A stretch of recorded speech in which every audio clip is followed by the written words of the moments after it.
I stand before you today with a heavy heart and an unshakable conviction. For too long, too many have turned their eyes away from what is happening to a people and a land that has given so much to the region and to humanity. Today I will not look away. Today I stand with Qatar, and I urge those who hold power in their hands, especially His Royal Highness Mohammad Bin Salman and the leadership of Saudi Arabia, to respond, to act, to choose a different path, the path of peace and protection.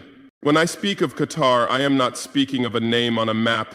I am speaking of a nation that has opened its doors, built bridges, and shown compassion.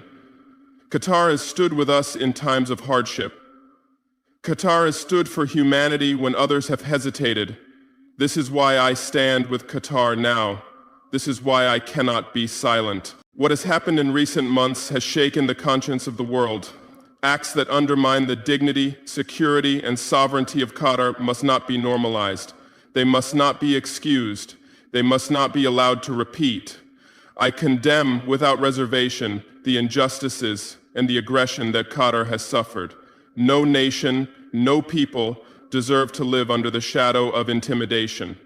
No leader should feel abandoned by his neighbors when the storm arrives. If we believe in the shared future of the Gulf, then we must believe in shared responsibility, shared protection, shared humanity. To my brothers and sisters in the region, to those who sit in palaces and parliaments, I say this: history is watching. Generations yet unborn will ask what we did when a friend and ally was placed in peril. Did we raise our voices or did we remain silent? Did we build bridges or did we burn them? Did we stand for justice or did we stand aside? I speak directly and with all the sincerity of my heart to His Royal Highness Mohammed Bin Salman, the Crown Prince of Saudi Arabia. I do this not out of disrespect, but out of deep respect for the weight of the office you hold and for the transformative potential that rests in your hands. Your voice carries weight far beyond the borders of Saudi Arabia. When you speak, the world listens. When you act, the world takes note. The Gulf watches, the Middle East watches, the wider international community watches. This is not simply because of the size of your nation or the wealth of your resources. It is because of the position of influence you occupy at a moment when influence can be used to divide or to unite, to escalate or to heal, to weaken or to strengthen. Your decisions reverberate far beyond Riyadh. They ripple through every capital in the region. They set the tone for policies. They shape expectations. They signal to friends and rivals alike what the future will look like. With that power comes responsibility. A responsibility not only to your own people, who have entrusted you with their future, but also to your neighbors, your allies, and those who share a common destiny with you on this peninsula. With that responsibility also comes opportunity. Opportunity is not a burden, it is a gift. It is the chance to leave a mark on history that will be remembered not for conflict, but for concord, not for rivalry, but for reconciliation. That opportunity before you is immense. It is the opportunity to lead not only your nation, but your region into a new era, an era defined not by suspicion, but by trust, not by isolation, but by partnership, not by zero-sum games, but by shared progress. The opportunity to protect those who have stood by you, to heal wounds that have lingered for too long, to build structures of cooperation that can withstand storms and crises. This is the kind of leadership the region needs. This is the kind of leadership history rewards. I urge you with all sincerity to seize that opportunity, not to let it slip away in the noise of day-to-day politics, not to allow it to be diluted by old grudges or fleeting calculations. Seize it fully as a statesman, as a builder of a legacy that transcends one lifetime. Respond to the pain and the pleas of Qatar, a neighbor, a fellow member of the Gulf community, a nation that has given much and asked for little. Respond not just with words, but with deeds that reassure, that protect, that signal a new chapter. In moments of crisis, true leaders step forward. They do not stand back. In moments of uncertainty, true leaders offer clarity. They do not hide behind ambiguity. In moments of division, True leaders build bridges, they do not dig deeper trenches. Respond also to the call for peace, the call that rises from ordinary men and women across the region who simply want to live in dignity, to raise their children without fear, to see their nations prosper together rather than at each other's expense. This call for peace is not a sign of weakness. It is not a plea born of naivete. It is a recognition of reality that the future we all share will be safer, stronger, and more prosperous if we choose cooperation over confrontation. The Gulf, with its shared culture, its shared faith, its intertwined histories, is uniquely positioned to be a beacon of unity rather than division, but that will not happen automatically. It will happen because leaders like you decide to make it happen. Show the world, His Royal Highness, that the Gulf can indeed be that beacon. Show the world that the stories coming out of this region need not always be about discord, but can be about dialogue. Need not always be about rivalry, but can be about reconciliation. Show that strength can be expressed not only through military might or economic leverage, but through generosity, through foresight, through the courage to reach out a hand instead of clenching a fist. Imagine, for a moment, the message it would send if Saudi Arabia, under your leadership, were to take bold, visible steps to reassure Qatar of its safety and its value as a partner.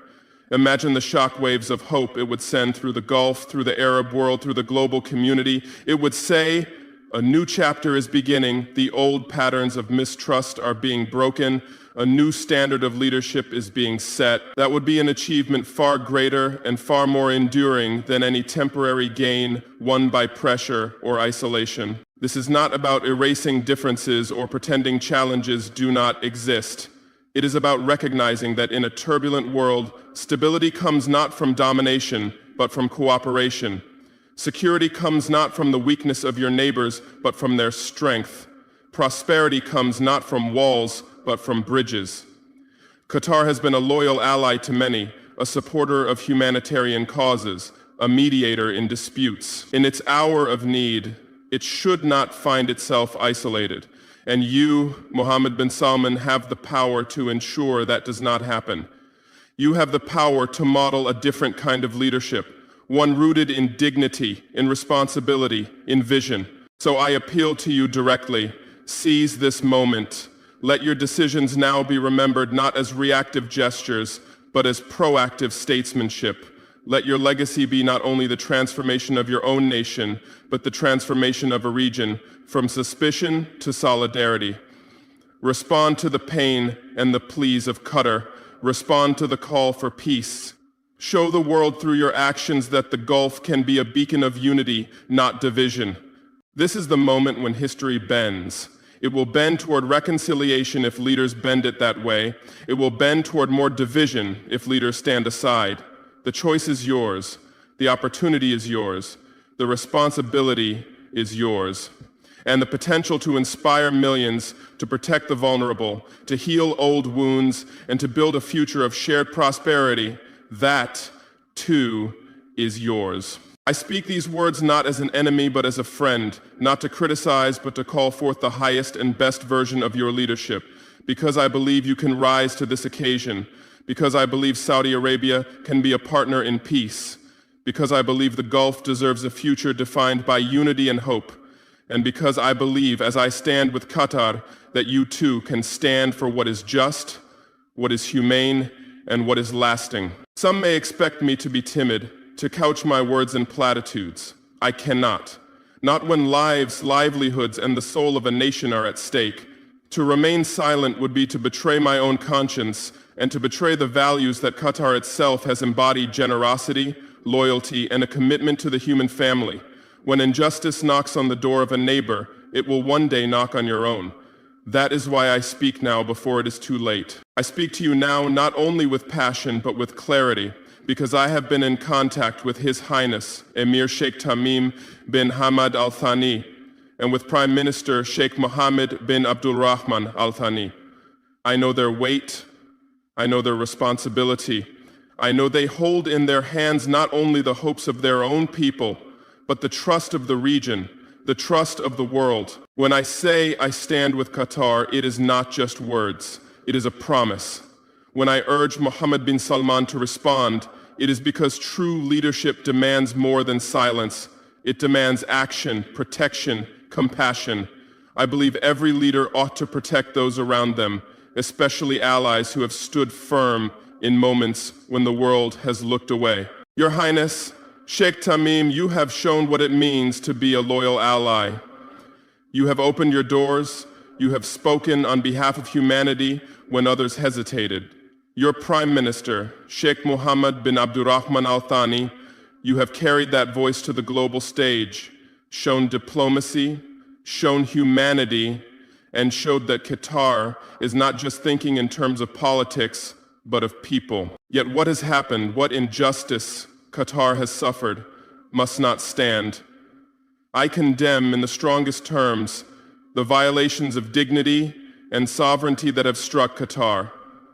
I condemn actions that deprive people of safety, that sow fear, that threaten the very fabric of trust, and I deplore that in this moment Qatar has had to bear burdens that no sovereign should ever face alone. I appeal to you, Mohammed bin Salman, do not stand back. You cannot say you care for regional stability and then remain silent when a neighbor is harmed. You cannot preach protection and fail to protect. You must respond. You must act. You must ensure that no similar harm ever comes again. Qatar has always been more than just a nation. It has been a beacon. It has been consistent. When there was need for help, Qatar was among the first to bring aid, first to reach out. When bridges needed building, Qatar built them. When the world saw division, Qatar saw possibility. That loyalty, that humanity, that generosity, they deserve recognition. They deserve support. But most of all, they deserve protection. I offer this. Let us work together. His Highness Emir Sheikh Tamim, I respect you, your record, your vision. Prime Minister Sheikh Mohammed bin Abdurrahman, I see your leadership, your diplomacy. Together, we can ensure that what has happened does not happen again. Together, Saudi Arabia under Mohammed bin Salman can choose a different path, one of guardianship rather than neglect, one of peace rather than tension, one of cooperation rather than distance. We, in our communities, in our nations, look for stories of when power is used rightly, when those who can protect, protect, when those who can build peace, build it. This is your moment, Mohammed bin Salman. This is your chance to show that true leadership is not just in words, but in deeds. The world is listening. The world is watching. To Emir Sheikh Tamim, to Prime Minister Sheikh Mohammed bin Abdurrahman, I stand with you. I believe in your strength, and I believe in what Qatar stands for: humanity, loyalty, dignity. And to Mohammed bin Salman, I say, respond. Let your legacies be not of what was permitted, but of what was prevented. Let this moment mark not another story of neglect, but a turning point. A story of peace, protection, of true alliance. Because if we do this, if we act together, then not only Qatar wins, the region wins, humanity wins. We must see to it that no friend is abandoned, no ally left vulnerable, no voice silenced. And Qatar, with its long record of compassion and courage, deserves nothing less than our fullest support, our loudest voices, and leadership that does what is right. Qatar has been a loyal ally to the United States, a partner in security, a voice for moderation, and a supporter of humanitarian causes. When disasters struck in distant lands, Qatar sent aid. When conflicts erupted elsewhere, Qatar offered mediation. When refugees needed shelter, Qatar opened its arms. This is a nation that has acted not out of self-interest, but out of principle. And yet, in its own hour of need, it faces isolation and threat that cannot stand. I know that some in the region fear change. They fear that acknowledging wrongs will be seen as weakness. But the truth is the opposite. It takes courage to acknowledge harm. It takes strength to choose reconciliation over retaliation. It takes vision to say, enough, this must not happen again. that courage, that strength, that vision, they are not signs of weakness. They are the hallmarks of true leadership. They are what I am asking of you, His Royal Highness. They are what the world is asking of you. I extend my hand not only in criticism, but in cooperation. I am not here to shame. I am here to appeal to the better angels of our nature. I offer you, Mohammad Bin Salman, an invitation. Let us work together for peace. Let us build a new compact among Gulf nations, one that guarantees security for all, respect for all, and dignity for all. Let us show the world that we can rise above grievances, above suspicion, above the easy temptation of division. The people of Qatar deserve to live without fear. The children of the Gulf deserve a future without threats. The leaders of this region have the means to make that future real. We can invest in weapons, or we can invest in hope. We can escalate tensions, or we can diffuse them. We can let history repeat itself, or we can write a new chapter. The choice is ours. The choice is yours. I know there are those who whisper that nothing can change, that the forces of rivalry and resentment are too strong. I reject that. I believe change is possible because I have seen it. I have seen enemies become partners. I have seen wounds heal. I have seen communities torn apart come back together. But it never happens by accident. It happens because someone, somewhere, stands up and says, "No more. Not in my name, not on my watch." Today, I am standing up. I am raising my voice not out of anger, but out of duty, not out of division, but out of hope. I am saying with every fiber of my being, no more. No more looking away while a neighbor suffers. No more accepting that mistrust and tension are the natural order of things. No more standing aside while opportunities for peace slip through our fingers. Not in my name, not on my watch. Silence in the face of injustice is complicity, and I will not be complicit. Silence in the face of fear is surrender, and I will not surrender. I choose to speak, to act, to call for something better. I call on Mohammed bin Salman and on Saudi Arabia to join me in this stand. This is not a challenge meant to humiliate, it is an invitation meant to elevate. It is a chance to show that greatness lies not in isolation, but in inclusion, not in dominance, but in dignity, not in winning at someone else's expense, but in ensuring that all can thrive. Stand with Qatar, not against it. Stand for the bonds that unite our peoples, for the values we proclaim in our prayers, for the future we wish for our children. Stand for security that is shared, not one-sided, for prosperity that is mutual, not monopolized. Build peace, not barriers. Build the kind of trust that cannot be bought with money or weapons, but must be earned with courage and consistency. Build bridges of dialogue across the waters that separate our shores. Bridges so strong that no storm can wash them away. Build a record of leadership that will be remembered, not for how much was gained at the expense of a neighbor, but for how much was gained by lifting a neighbor up. Respond, not retreat. Respond to the pain and pleas of those who look to you.